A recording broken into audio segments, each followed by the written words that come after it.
Sa iba pang balita, nakaengkwentro ng mga otoridad ang mga tauhan ng anak ni Albuera Mayor Ronaldo Espinosa kaninang madaling araw, kung saan 12 umuno sa nakipagparilan sa mga otoridad ay pamang mga hired killer ni Kerwin Espinosa.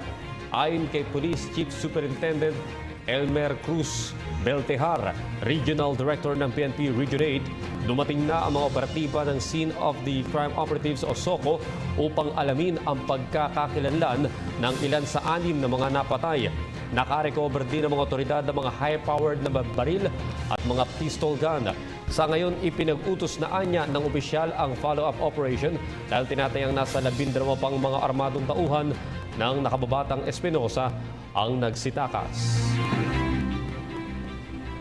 Nagplano yung police and then ang inoperate nila na ang report kasi is high-powered. So kasama naman yung RPSB para to match yung firepower ng kalaban. So yun, nagkaroon ng enkwentro nung nagpunta rito yung mga police. Sila unang pumutok na sila na tropa yung mga dumarating. So nagkaroon ng running gun battle dito sa area.